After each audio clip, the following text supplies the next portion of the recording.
একনেকে উঠল বহুল আলোচিত পদ্মা ব্যারেজ প্রকল্প। ব্যয় ধরা হয়েছে ৩৩,০০০ কোটির বেশি।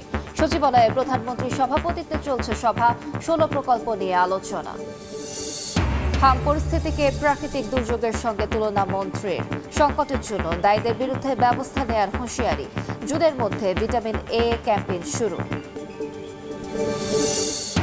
সুপ্রিম কোর্ট আইনজীবী সমিতির দুদিন ব্যাপী নির্বাচনের ভোট গ্রহণ শুরু। সার্বিক পরিস্থিতি নিয়ে বিএনপি পন্থীদের সন্তোষ, কমিশনের নিরপেক্ষতা নিয়ে প্রশ্ন জামাতের। খরচের চাপে সঞ্চয় ভেঙে চলছে মধ্যবিত্তের সংসার। ধার করে মেটাতে হয় প্রয়োজন। বাজেটে স্বস্তি দিতে চায় সরকার। ভঙ্গুর অর্থনীতি ঠিক করতে একসঙ্গে কাজ করার আহ্বান। এবং এআই ক্যামেরায় নজরদারিতে রাজধানী ট্রাফিক নিয়ম ভাঙলেই স্বয়ংক্রিয় মামলা জরিমানা। ৮টি পয়েন্টে চালু। শৃঙ্খলা ফেরাতে শুধু প্রযুক্তি নয়, নীতিগত পরিবর্তনের তাগিদ।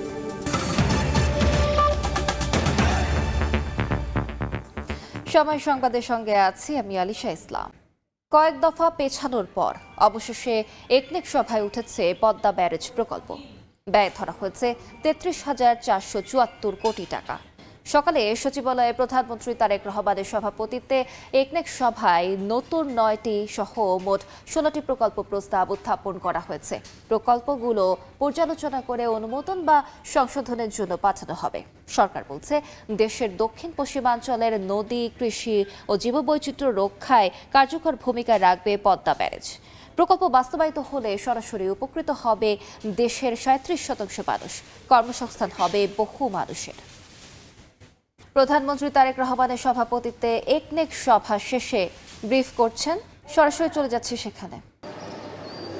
অবকাঠামো নির্মাণ এবং সংযোগ উন্নয়ন এই দুই খাতকে প্রাধান্য দিয়ে আজকের একনেক বৈঠকে যে ১৬টি প্রকল্প উত্থাপিত হচ্ছে তার মধ্যে ৯টি নতুন, ৫টিকে সংশোধিত আকারে প্রস্তাব উঠানো হচ্ছে এবং একটি সময় বৃদ্ধির বিষয় রয়েছে। এবং সার্বিকভাবে যে বিষয়টি এখন পর্যন্ত দেখা গেছে যে অবকাঠামো নির্মাণ এবং সংযোগ উন্নয়নের ক্ষেত্রে মহাসড়ক পর্যায়ে যেই নির্মাণের কাজগুলো রয়েছে, উন্নয়নের কাজগুলো রয়েছে, সেটির দিকেও কিন্তু নজর রয়েছে। সবচেয়ে বেশি উল্লেখযোগ্য যে বিষয়টি সেটি হচ্ছে যে ত্রয়োদশ জাতীয় সংসদ নির্বাচনে বিএনপির পক্ষ থেকে যেই প্রতিশ্রুতিগুলো দেওয়া হয়েছিল সারা দেশের অঞ্চলভিত্তিক মানুষের জন্য, তার একটি অন্যতম ছিল পদ্মা ব্যারেজ প্রকল্প। এবং সে পদ্মা ব্যারেজ প্রকল্পটি নানা আলোচনার পর কিন্তু সরকারের তৃতীয় যেই জাতীয় অর্থনৈতিক পরিষদের বৈঠক, চলতি অর্থ বছরের 11তম যে বৈঠকটি, সেখানে অবশেষে উত্থাপিত হচ্ছে। এবং পানি সম্পদ মন্ত্রণালয়ের অধীনেই যে প্রকল্পটি, এই প্রকল্পটির মাধ্যমে যে নদী রক্ষার যে কাজ রয়েছে, নদী তীরবর্তী যে এলাকাগুলো রয়েছে তার বাঁধ রক্ষা এবং শুষ্ক মৌসুমে অবাধ পানির যে প্রবাহ নিশ্চিত রাখা, লবণাক্ততা দূর করা সহ নানাবিধ যে প্রসঙ্গগুলো রয়েছে এই পদ্মা ব্যারেজ প্রকল্পের সাথে কিন্তু এটি অন্তর্ভুক্ত। পাশাপাশি নির্বাচন কমিশনের যে ডেটা সেন্টার উন্নয়নের যে কাজ, সেটির প্রকল্প আসছে আজকের এই একনেক বৈঠকে। আজকের বৈঠকে আরও উত্থাপিত হবে মা ও শিশু কল্যাণের যে হাসপাতালগুলো রয়েছে সেগুলো ৩০ শয্যা বিশিষ্ট উন্নীত করার ক্ষেত্রে কি করা যায় সেই পরিকল্পনার অংশ হিসেবে আরও একটি প্রকল্প কিন্তু এখানে উত্থাপিত হতে যাচ্ছে। হাইটেক পার্ক ২-এর যেই পরিকল্পনাগুলো রয়েছে সরকারের পক্ষ থেকে নতুন কর্মসংস্থান সৃষ্টির জন্য, যে কর্মসংস্থান সৃষ্টির প্রতিশ্রুতিও কিন্তু নির্বাচনে বিএনপি সরকার জনগণের কাছে দিয়েছিল, তারই একটা অংশ হিসেবে কিন্তু এই সারা দেশের যে হাইটেক পার্কের ২ যে অবস্থানটি রয়েছে, হাইটেক পার্ক ২-এর যে পর্যায়, সেই পর্যায়ের প্রকল্পের যে প্রস্তাব সেটিও কিন্তু আজ উত্থাপিত হবে। এবং সার্বিকভাবে যেটি এখন পর্যন্ত জানা গেছে যে ১৬টি প্রকল্প প্রস্তাব আজকের এই একনেক বৈঠকে উত্থাপিত হবে। প্রধানমন্ত্রী তারেক রহমানের সভাপতিত্বে এই বৈঠকটি দুপুরে ১টা নাগাদ শেষ হওয়ার মতো কথা রয়েছে এবং তারপর আনুষ্ঠানিক ব্রিফিংয়ে পরবর্তীতে কোন কোন প্রস্তাব অনুমোদন পেল এবং কত টাকা সর্বমোট ব্যয় হবে সেটি জানা যাবে। এবং এই মুহূর্তে এই ছিল সচিবালয় থেকে সবশেষ খবর। সরাসরি যুক্ত ছিলাম সচিবালয়ে। হাম পরিস্থিতিকে প্রাকৃতিক দুর্যোগের সঙ্গে তুলনা করে সংকটের জন্য দায়ীদের বিরুদ্ধে ব্যবস্থা নেওয়ার হুঁশিয়ারি দিয়েছেন স্বাস্থ্যমন্ত্রী। চীনের কাছ থেকে ৩,৮০,০০০ ডোজ পোলিও টিকা গ্রহণ অনুষ্ঠানে জানান, জুনের মধ্যে শুরু হচ্ছে ভিটামিন এ ক্যাপসুল ক্যাম্পেইন। দেশে 6 মাস থেকে 5 বছর বয়সী শিশুদের হামের টিকা দেওয়া হলেও নিয়ন্ত্রণের লক্ষণ নেই। প্রশ্ন উঠেছে, যে রোগে মৃত্যু শূন্যে নেমেছিল সেই রোগেই কেন এত প্রাণ যাচ্ছে। বুধবার স্বাস্থ্য মন্ত্রণালয়কে অনুদানের পোলিও টিকা হস্তান্তর করে চীনের সিনোভ্যাক ফাউন্ডেশন। অনুষ্ঠানে হাম পরিস্থিতিকে প্রাকৃতিক দুর্যোগের সঙ্গে তুলনা করে সংকটময় পরিস্থিতির জন্য দায়ীদের বিরুদ্ধে ব্যবস্থা নেয়ার হুঁশিয়ারি দেন স্বাস্থ্যমন্ত্রী। দেখেন, আমরা তো আশা করি, আমরা তো টিকাই দিচ্ছি, টিকার উপরে তো আর কোনো ট্রিটমেন্ট নেই এবং it is a continuous process. World health অর্গানাইজেশনও স্বীকার করেছে যে আমাদের টার্গেট ফিল আপ হয়েছে। এখন আমরা we are looking for the babies unvaccinated. আরও জানান, বেশিরভাগ জেলাতেই হামির টিকাদান শেষ। বাদ পড়া শিশুদেরও দ্রুত টিকার আওতায় আনা হবে। আর জুনের মধ্যে শুরু হবে ভিটামিন এ ক্যাম্পেইন। জুন নাগাদ আমরা ভিটামিন এ পেয়ে যাব সম্পূর্ণ, এবং আমরা বছরে যেটা প্রি ডিসাইডেড থিং 2 বার করে ভিটামিন এ দেওয়া পুষ্টির জন্য, সেটা আমরা ইনশাআল্লাহ কন্টিনিউ করব। টিকাদান কর্মসূচি আরও গতিশীল করতে 3,80,000 ডোজ পোলিও ভ্যাকসিন অনুদান দেয় Sinovac. Amount to 3,83,000। Prasun Ashis, Somoy Sangbad, Dhaka. Supreme court আইনজীবী সমিতির 2 দিনব্যাপী নির্বাচনের প্রথম দিনের ভোট গ্রহণ চলছে।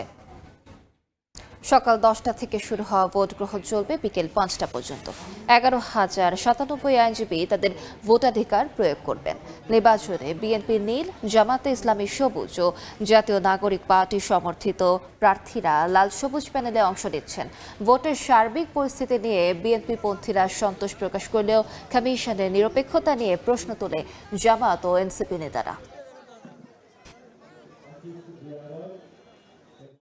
ওই পাশে এনসিপি, এইখানে জামাত, এইখানে বিএনপি, তার মধ্যে কোনো রেষারেষি নাই, গোলমাল নাই, যার যার ওয়েতে ভোট চাচ্ছে।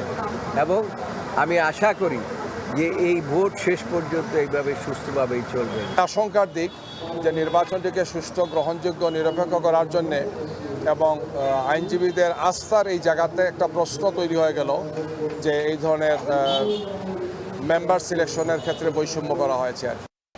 আওয়ামী লীগের 30 লাখ কোটি টাকা ঋণের বোঝা টানছে বর্তমান সরকার।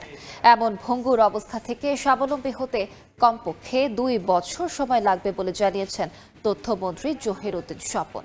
সকালে রাজধানীর উত্তরায় আলোকিত মাহে রমাদান প্রতিযোগিতার বিজয়ীদের পুরস্কার বিতরণী অনুষ্ঠানে এই কথা বলেন তিনি। রাজনৈতিক বিভেদ ভুলে অর্থনীতি পুনরুদ্ধারে সবাইকে একসঙ্গে কাজ করার আহ্বানও জানান। আওয়ামী লীগের আমলে ধর্মীয় প্রতিষ্ঠানে হামলা করে বিরোধ তৈরি করা হতো অভিযোগ করে মন্ত্রী বলেন, এজন্য অনেক আলেমকে বিনা কারণেই জেল খাটতে হয়েছে।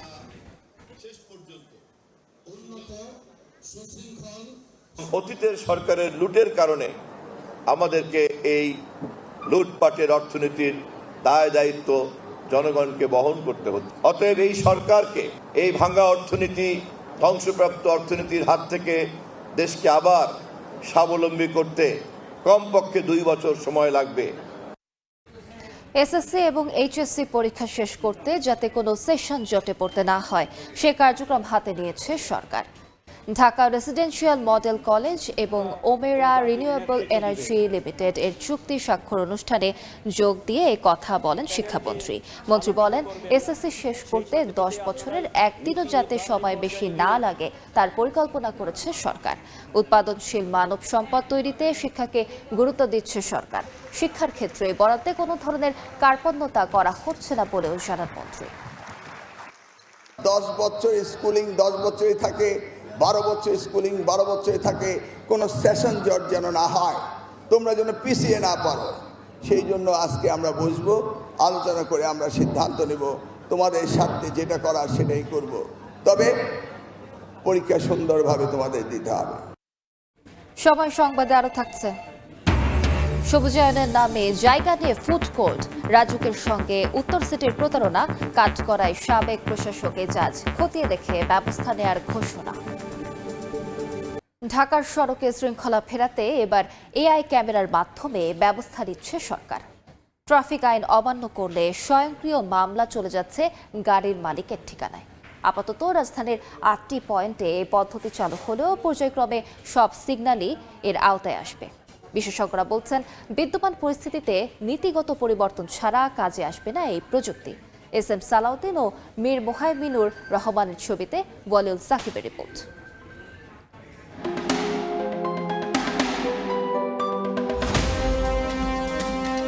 ব্যস্ত সড়কে নিয়ম মানার প্রবণতা নেই অনেকেরই, কিন্তু শৃঙ্খলা রক্ষায় আপ্রাণ চেষ্টা ট্রাফিক পুলিশের।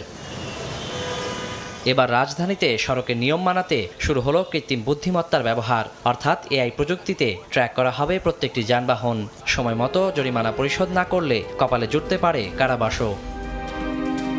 আপাতত মহানগরের 8টি সিগন্যাল পয়েন্টে বসেছে বিশেষ ক্যামেরা। 6 মাসের মধ্যে এটি সম্প্রসারিত হবে 60টি স্পটে।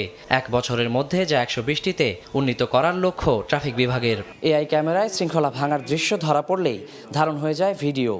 তারপর এখান থেকেই বিস্তারিত তথ্য নিয়ে দেয়া হয় মামলা। এই পর্যন্ত 2000-এর বেশি ভিডিও ধরা পড়েছে ক্যামেরায়। চলছে 400-রও বেশি মামলার প্রক্রিয়া। ট্রাফিক পুলিশ বলছে সুফল মিলতে শুরু করেছে এআই ক্যামেরার। সম্পূর্ণভাবে কাজটা চালু করুক, তারপর দেখা যাবে কি অবস্থা হয়। আশা করি ভালো হবে। আমি সঠিক যেটা জানি না, এটা কেমন করে বলবো। 60% গাড়ি মানতেছে। যেমন আমি ভোরে যখন আসি দেখা যাচ্ছে সিগন্যাল লাইটে গাড়িগুলো দেখা যাচ্ছে। এমন পদ্ধতি কার্যকর করতে নীতিগত সংস্কারে গুরুত্ব দিচ্ছেন বিশেষজ্ঞরা। যদি সামগ্রিকভাবে পলিসিগত একটা পরিবর্তন আনা যায়, প্রযুক্তির মাধ্যমে যে মামলা, এটা একটা ভালো উদ্যোগ হবে। ড্রাইভার কমপ্লায়েন্স বাড়বে, সড়কে শৃঙ্খলা ফিরে আসবে। তবে যোগাযোগ খাত নিয়ে দীর্ঘদিন কাজ করা এই বিশেষজ্ঞের মতে এআই ক্যাম্প চালুর আগে আরও যাচাই বাছাই প্রয়োজন ছিল। এআইকে যেইভাবে গেইনফুলি ইউজ করতেছে তার সিস্টেমের জন্য বেনিফিটটা দেখাতে পারছে। আমাদের সিস্টেমটাকে আমরা ইগনোর করেছি। পৃথিবীর একদম কাটিং এজ টেকনোলজি বলে, এটাকে এনে যদি আমি ভোতা করে ফেলি, আমার হাতে আর কোনো টুলস টেকনিক্স থাকবে না, এবং এটার দায় কিন্তু তাদেরকেই নিতে হবে। বিষয়টি নিয়ে প্রচার না থাকার অভিযোগ উড়িয়ে দিচ্ছে ডিএপি ট্রাফিক বিভাগ। নতুন একটা প্রযুক্তি যখন আসে, যখন কাজ করে, তখন এটা গণমাধ্যমের মাধ্যমেই জানানোর ব্যবস্থা করাটাই যৌক্তিক। এটার মধ্যে কিছু সুবিধা হবে, কিছু অসুবিধা হবে, আমাদের তরফ থেকে কিছু ভুল ত্রুটি হতে পারে। অবশ্যই এই মহানগরী মেগাসিটিকে আমরা একটা স্ট্যান্ডার্ড পর্যায়ে নিয়ে যেতে পারবো। ডিএমপি ট্রাফিকের নতুন এই উদ্যোগকে সাধুবাদ জানাচ্ছেন চালকরাও। সড়কে শীঘ্রই এর সুফল মিলবে বলেই মনে করছেন সংশ্লিষ্টরা। তবে ঢাকার মতো জনবহুল নগরীতে প্রযুক্তিগত এই পদ্ধতি ঠিক কতটা কাজে দেবে সেই প্রশ্ন কিন্তু থেকেই যাচ্ছে। ওয়ালিউল সাকিব, সময় সংবাদ, ঢাকা। এবার সামনে এলো রাজুকের সঙ্গে সিটি কর্পোরেশনের প্রতারণার তথ্য। গাছ লাগিয়ে সবুজায়নের প্রতিশ্রুতিতে রাজুকের কাছ থেকে জায়গা ব্যবহারের অনুমতি নেন ঢাকা উত্তর সিটি কর্পোরেশনের সাবেক প্রশাসক মোহাম্মদ এজাজ। কিন্তু মাত্র 5 মাস পর রাজুকের শর্তকে বৃদ্ধাঙ্গুলি দেখিয়ে ঠিকাদারি প্রতিষ্ঠানকে 15টি ফুড কোর্ট করার অনুমোদন দেন তিনি। এ বিষয়ে খতিয়ে দেখে ব্যবস্থা নেওয়া হবে বলে জানিয়েছেন রাজুক চেয়ারম্যান। শেখ রাসেলকে সঙ্গে নিয়ে বিস্তারিত জানাচ্ছেন তাসনিয়া নিশাত মিম।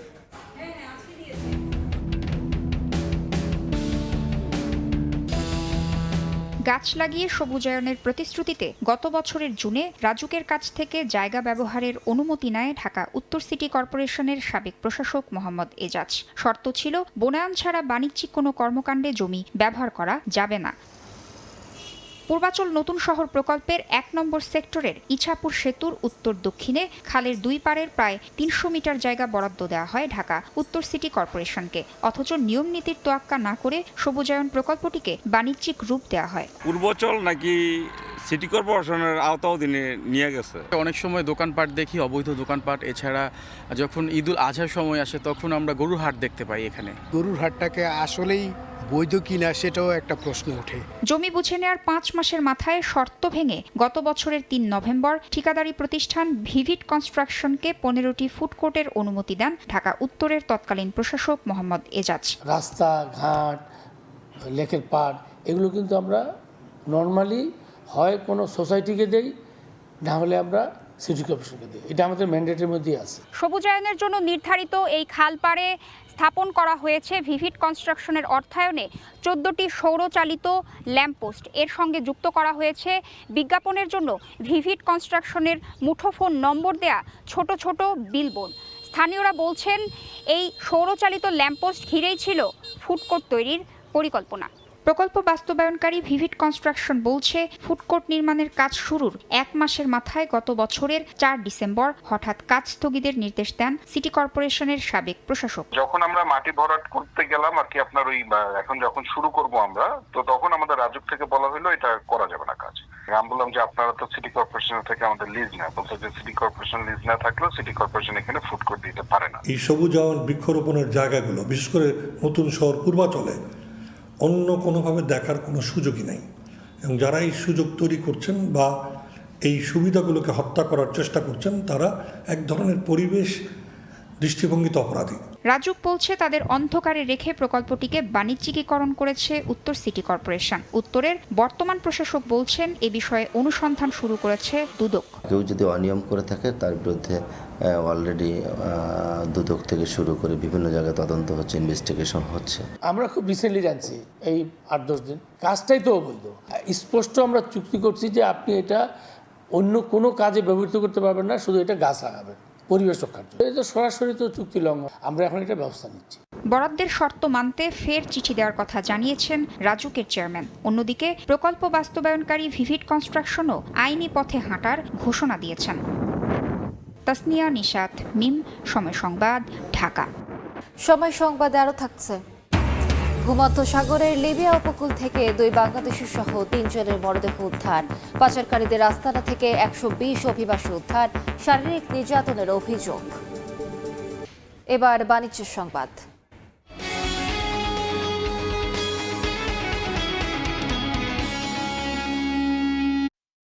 উচ্চ মূল্যস্ফীতির চাপে পড়ে আয় ব্যয়ের হিসাব মেলাতে না পেরে প্রতি মাসেই ভাঙতে হচ্ছে সঞ্চয়, করতে হচ্ছে ধার অথবা কমাতে হচ্ছে প্রয়োজন। প্রায় 5 বছর ধরে এভাবে চলা নিম্ন ও মধ্যবিত্ত পরিবারকে স্বস্তি দিতে চায় সরকার। এজন্য আসছে বাজেটে মূল্যস্ফীতি 7.5% নামানোর লক্ষ্য নির্ধারণ করা হতে পারে। এই আকাঙ্ক্ষা পূরণে পণ্যের উৎপাদন ব্যয় কমানোর তাগিদ ব্যবসায়ীদের। সাইফুল ইসলামের রিপোর্ট। রিকশা মিস্ত্রি ইসমাইল তার প্রতিদিন কাটে অনেকের আয়ের পথ প্রশস্ত করে দিয়ে, অথচ নিজের রোজগার দৈনিক 700 টাকা, যা দিয়ে সামলাতে হয় 7 সদস্যের পরিবারের নিত্য দরকারি খরচ। আমরা যারা খেতে খাওয়া মানুষ আছি তাদের অবস্থা একবারে খারাপ। শুধু ব্যয় বাড়েনি, তার মতো সাধারণ মানুষের আয়ও বেড়েছে। তাহলে কেন আয় ব্যয়ের হিসাব মেলাতে হিমশিম খেতে হচ্ছে?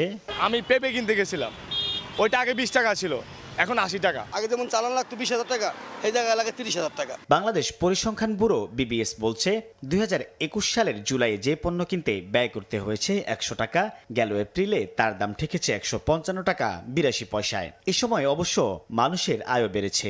2021 সালের জুলাইয়ে কোনো মানুষের আয় 100 টাকা থাকলে বাড়তে থাকা মজুরি গেল এপ্রিলে তা হয়েছে 144 টাকা 71 পয়সা। সবকিছুর দাম বাড়তেছে, কিন্তু আমাদের ইনকামের আয় আরো কমতেছে দিন দিন। এখানে টাটা নেই, বাজারে দাম বেশি বলে।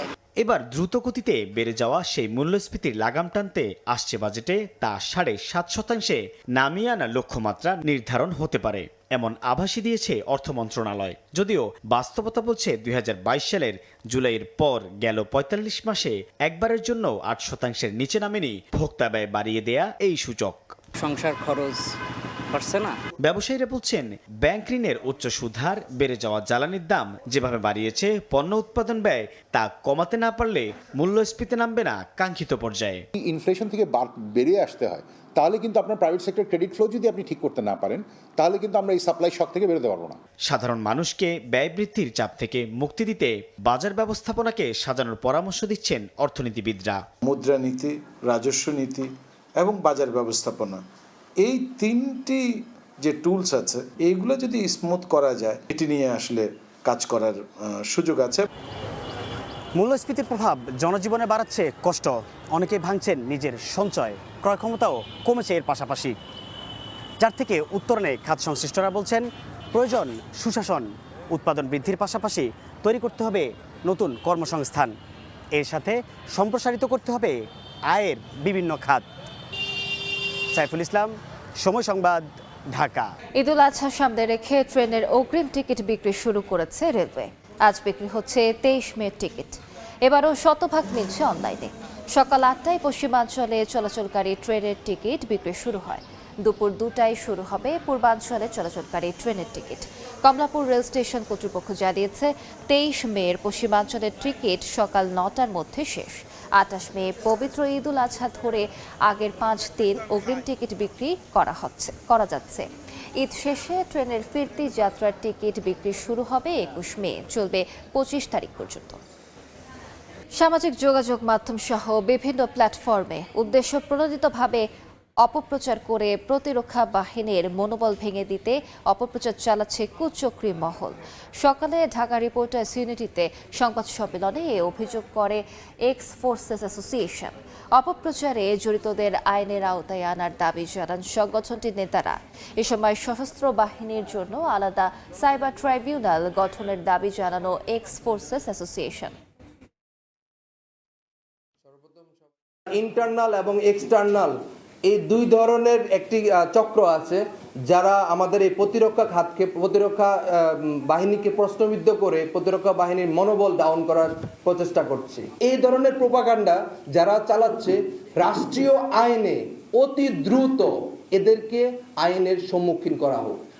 ভূমধ্যসাগরের লিবিয়া উপকূলে থেকে 2 বাংলাদেশের মরদেহ উদ্ধার করা হয়েছে। এদিন উদ্ধার করা হয়েছে মিশরের এক নাগরিকের মরদেহ।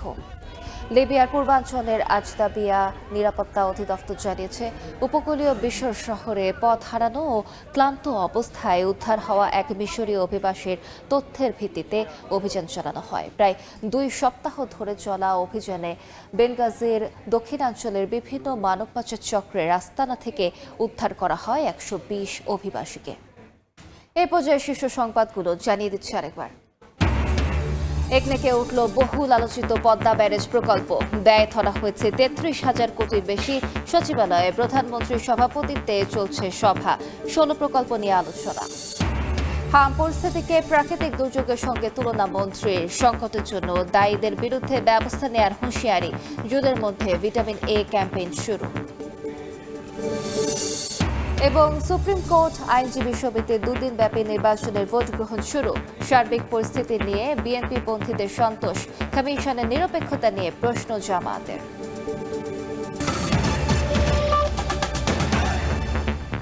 এই ছিল দুপুর 12টার সময় সংবাদে। এরপর খেলার সময় সঙ্গে থাকবেন মাকসুম আলম খান।